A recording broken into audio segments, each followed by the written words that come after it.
І зараз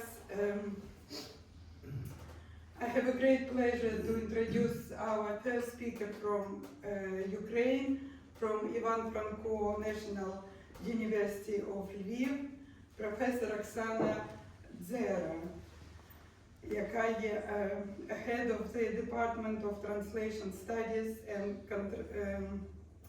Contrastive Linguistics.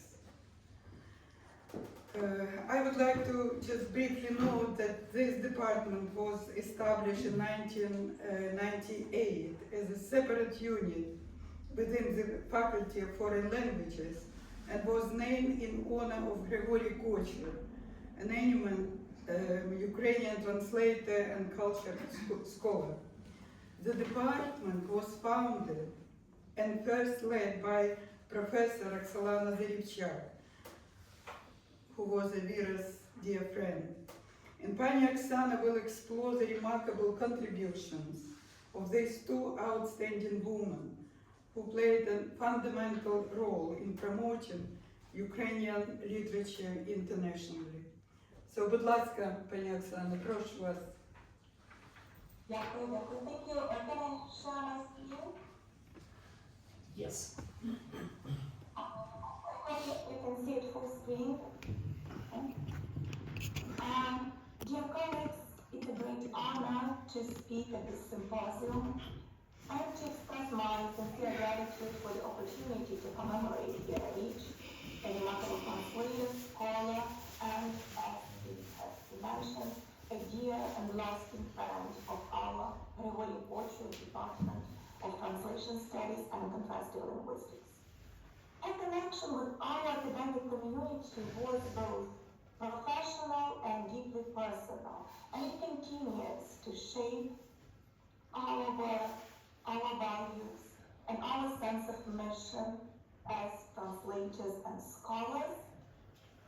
And just last Friday, on the occasion of Vera's anniversary, our department held a solemn academy in her honor.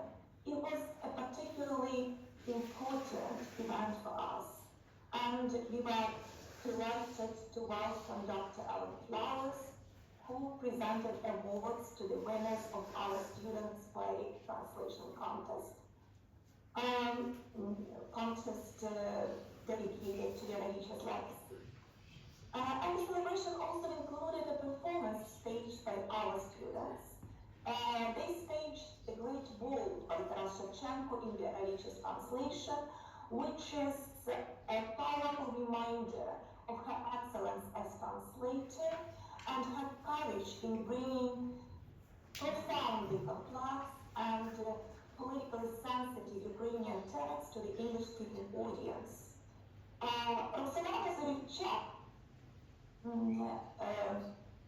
the founding head of our department and eminent translation studies scholar, considered that this piece, The Great Vault Follicular by Roksolana, was the most successful and masterful translation done by Vera. And she used to quote a perfect reproduction of alliteration in one of the pieces from this poem. She quoted it so often that our teaching staff, our students wouldn't have it but learn it by heart. Крик-крик-крик, крам Богдан крам, і поїзд у Київ, і передав скотам той крам, що на крам.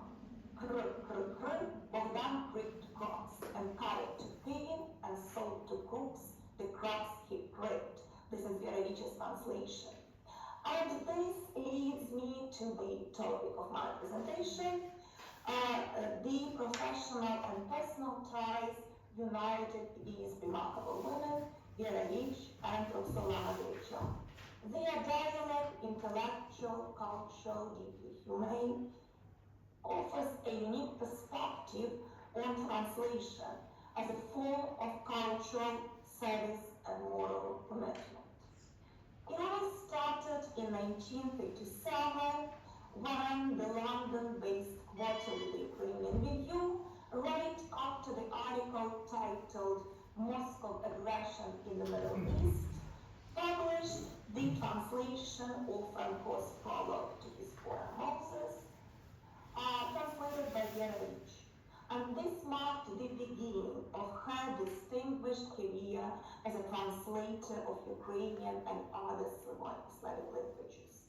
3 years later, her name became permanently inscribed in Ukrainian cultural history with the publication of Song Out of Darkness, a translated collection of 38 poems by Roksolana. This volume, a tribute from the Ukrainian community in Great Britain to commemorate the centenary of Shevchenko's death, was an extraordinary achievement for a young mathematics student with no Ukrainian family ties and back then with an imperfect command of the Ukrainian language. At the time when this collection was only a project, Oksana Dzera, the leading Shevchenko studies scholar in Great Britain, was skeptical about Vera. He dismissed the notion that a young girl without experience, without proper knowledge of Ukrainian, could translate Shevchenko. And he even concluded misogynically, no woman can translate Shevchenko. We need a strong masculine character. However, these prejudices were overturned when he was promised to support a prominent Ukrainian political activist presented Rich's translation to him under an anonymous guise. And this time, Zaitsev enthusiastically praised the one. Excellent, the real Cossack strength, explicitly the spirit of Shevchenko. This man, meaning the translator, is the translator we need. So, Song Out of Darkness established Vera as a gifted translator, with critics and reviewers and readers acknowledging the enduring quality of these translations even 6 decades later. However, in the Soviet Union, her work was met with hostility. The totalitarian regime, uninterested in the promotion of Ukrainian literature globally, viewed her with suspicion. Even her name sounded too Ukrainian for them. Respectively Ukrainian, they considered that she was a kind of a Ukrainian bourgeois nationalist. And the name of the publishing house, Mitre Press, was interpreted as a subversion of capitalism due to its association with the fabric of the plow. Although the publishing house was simply located on the site of the former Mitre Tower. More scathingly, Soviet critics lashed out at the title of the edition, Song Out of Darkness. But the title was proposed by Vera's mother, a great devotee of the poetry of John Masefield, whose fairy drama Good Friday contains the line, "In the dark night, their troubled souls set clear." Yet, Viktor Svoboda, the editor of this edition, saw something much deeper in this title, and he made the title's epigraph explicitly reference Franko's essay, The Dark Realm, Temne Tsarstvo. This is the quote. Indeed, in those 2 poems, The Dream and the Caucasus, the poet painted the picture of a great realm, that of Russia, that realm of darkness which oppresses Ukraine. And this essay by Franko, Temne Tsarstvo, was not done in the Soviet Union, but it was published with a lot of omissions. And this particular quote was also omitted later from the 50-volume edition of Franko's works.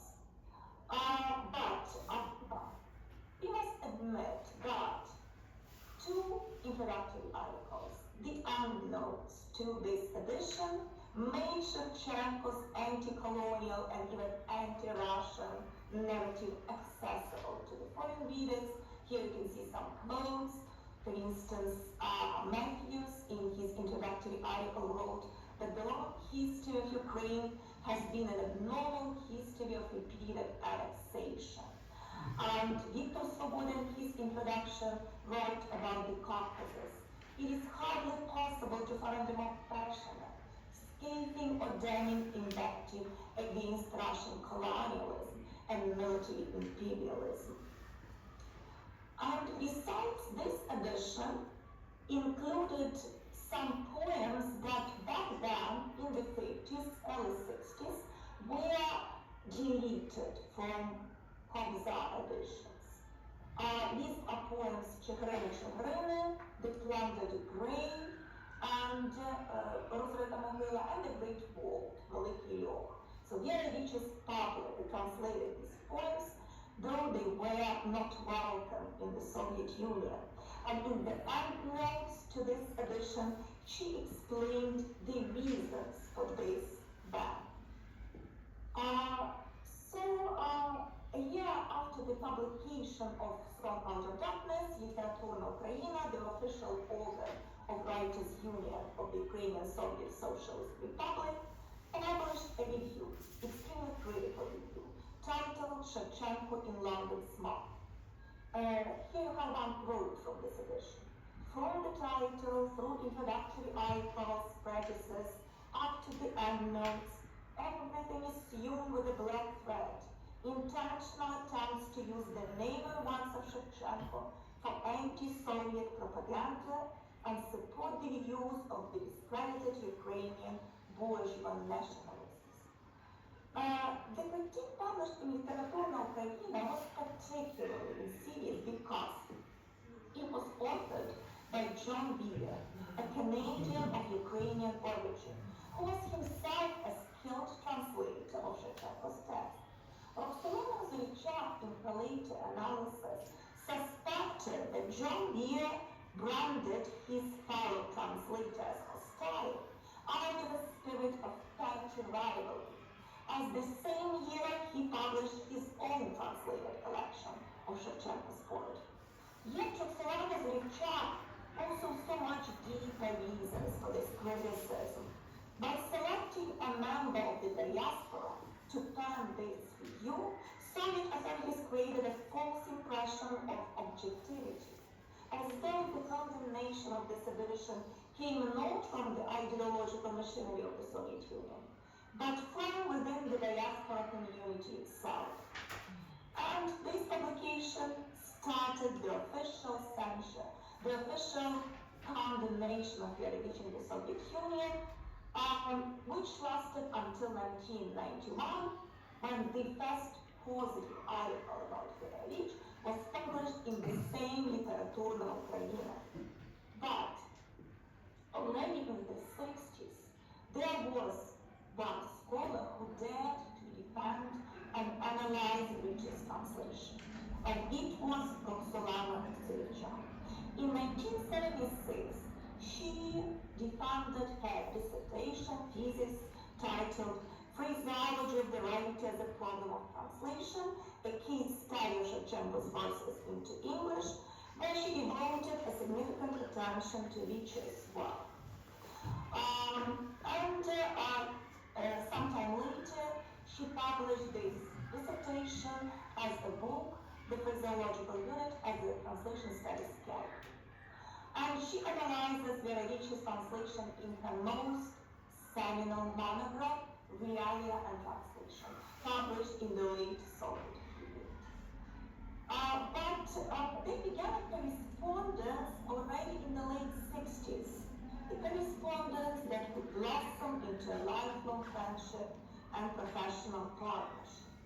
They first met in person at the 4th Congress of Slavics in Harrogate in 1990, and the following academic year, Roksolana Dzera became the first fully-fledged lecturer of Ukrainian at the School of Slavonic and East European Studies in London. Despite being decades older than other students at this course, Vera enthusiastically enrolled in this Ukrainian class delivered by Oksana Dzera. And their interaction during this period were very productive, mutually productive. Rich sought linguistic guidance, as at that time she was revising a translation of Lesa Ukrainka Spoyari. And Zorivchak marveled at Vera's encyclopedic knowledge of English history and literature. She said, I had the impression that the history itself, through the voice of Vera, was talking to me from the distance of ages. Vera's long-held dream to visit Ukraine materialized in March 1991 during Shevchenko's commemoration at the Palace Ukrainian. She made a powerful plea for Ukraine's independence, and it was a nice contrast with President Bush's Kyiv-shaken speech, delivered approximately at the same time. Her next visit in August 1992 was to already independent Ukraine, and she participated in the unveiling of the Shevchenko monument in Lviv and the reinterment of Patriarch Joseph Slippery. Thanks to Professor Zorivchak's tireless efforts, Zorivchak's contribution to Ukrainian culture was officially recognized. In 1997, Zorivchak received the Ivan Franko Literary Prize, marking the 40th anniversary of her translation career. In 2006, on Ukraine's Independence Day, she was awarded the Order of Princess Olga by our then President Viktor Yushchenko.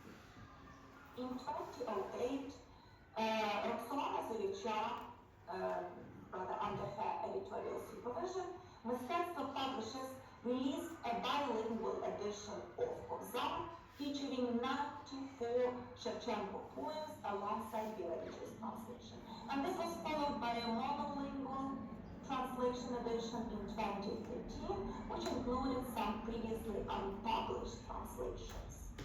Professor Zorivchak also spearheaded the annotated bilingual edition of Ivan Franko's Moses in 2017, and it was a deeply symbolic project, as this poem had launched Vera's translation career, and she was translated Moses up to her last days. The mutual admiration between these two women was profound. In 2004, to celebrate Roksolana Dzera's jubilee, our university published a collection of essays titled Paving the Path That Runs from Word to Word. And this edition opens with Vera's wonderful acrostic poem, Raudiamus. So the initial letters in this poem read as Roksolana Petrivna Zorivchak. There are also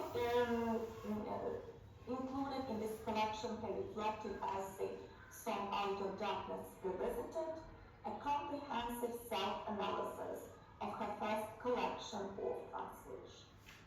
Despite their contrasting personalities, Professor Zorivchak's academic rigor and discipline versus Vera's emotional spontaneity, they shared a lot. They shared light for Ukraine. For Vera, the restoration of Ukraine's independence was a huge celebration, and on its first anniversary, Vera, a gifted poet, wrote a wonderful poem, Prologue, which began with the call, "Be swift, my friends, be swift." The translator also dedicated her poem Independence Square to the revolutionary events on the Orange Maidan. And she was also an observer on 2004 re-elections or presidential elections. They also shared deep love to Shevchenko's poetry.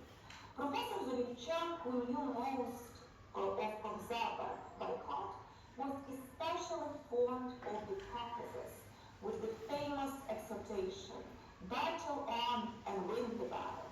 God himself will aid you." Particularly, she liked the recitation by Sergei Never-Waning, the first Maidan hero. For Vera's translating Shevchenko was a lifelong mission.